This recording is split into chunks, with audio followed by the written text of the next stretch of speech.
Alors, Be'ezrat Hashem, le Zohar de ce matin, Parashat Lech Lecha, Patach ve'amar. Rabbi Shimon, il nous dit, Nafshi iviticha balayla. L'âme, elle languit Hashem la nuit. L'âme, elle languit Hashem. Pourquoi? L'âme, avant qu'elle descende dans ce monde, d'où ce qu'elle vient? Des sphères très élevées, et elle est tachat kiseh kavod, sous le tronc céleste. Seulement, Akadosh Baruch Hu lui dit à l'âme, ma fille, il faut que tu descendes dans le monde, il faut que tu te fasses un petit compte en banque de mitzvot, et après tu remontes. Pourquoi? Le Zohar explique, la neshama, l'âme, est la honte d'Hachem, car Hachem nourrit la neshama. Il nourrit la neshama. Et maintenant, la Gemara dit, le Zohar il dit, et la Gemara, l'Yerushalmi, il explique que quand quelqu'un te donne toujours quelque chose gratuit, à un certain point, tu as honte de lui. Quand quelque chose est toujours gratuit, à un certain point, tu te réserves. Tu dis, la neshama, comme Hachem est en train de la nourrir, lui donner son manger spirituel, à un certain point, il a honte.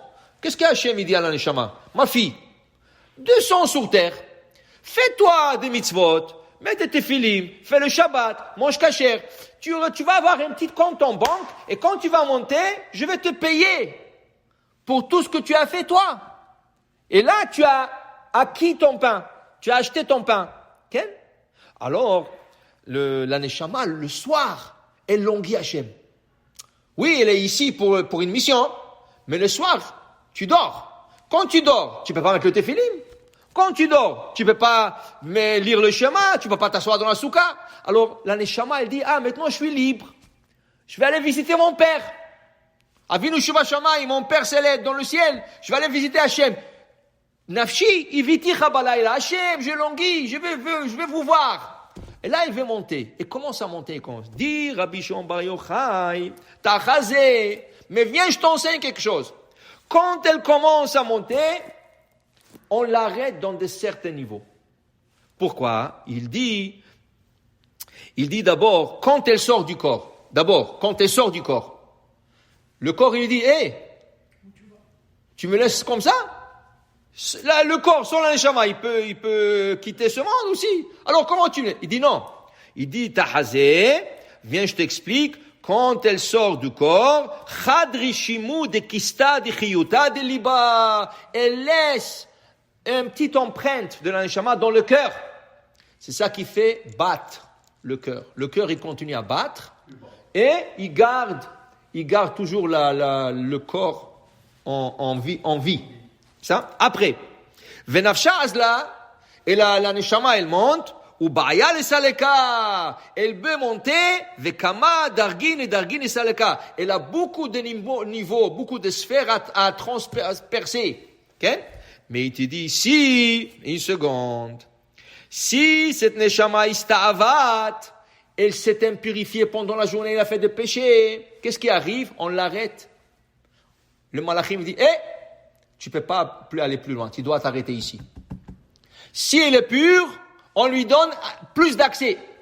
Plus que la neshama a fait plus de mitzvot en journée, et plus que elle ne s'est pas impurifiée ou tachée l'âme, elle monte plus haut. Le problème pour ceux qui n'arrivent pas à monter des autres sphères, ils rencontrent des anges. La neshama rencontre des anges. Et c'est des anges qui racontent des mensonges à l'âme. Ça veut dire quoi? Ça veut dire qu'on fait des rêves. On rêve tous. Le rêve est 1/60 d'une prophétie. Mais ça dépend quel rêve. Si ton âme ne monte pas des autres sphères, elle reste au bas niveau du sphère, dans ce cas, il y a des anges qui viennent se coller à elle, okay? et lui racontent des mensonges. Et là, ista'avat benayu, elle devient comme impure, okay? Vemilin kadivin, et c'est des mensonges qu'elle reçoit, et c'est des messages mensongers qu'elle emmène sur terre. Chez la personne, il fait des rêves mensongers. Deux fois, plus que ça. Deux fois, ces anges lui font peur. Et là, ça vient le cauchemar. Okay? Tout ça, parce qu'en journée, elle n'était pas assez méritante à faire des mitzvot. Et quand elle monte la nuit, on ne lui laisse pas à monter très haut. Mais celui qui a purifié son âme, okay? Zakaat, La nafshat de zakat le saleka, celle qui a du mérite de monter, itchazeat kame de savar apeyomim vidavaka birote itchaza betiofta là. Là, elle monte très très haut, elle arrive à des niveaux, on lui montre des choses qui sont très vraies, de prophéties, on lui montre des choses qui peuvent arriver de ça. Alors il te dit que il faut se purifier en journée. Plus que tu te purifies en journée, le soir, ta neshama, tu lui donnes le mérite de monter très haut et recevoir des messages.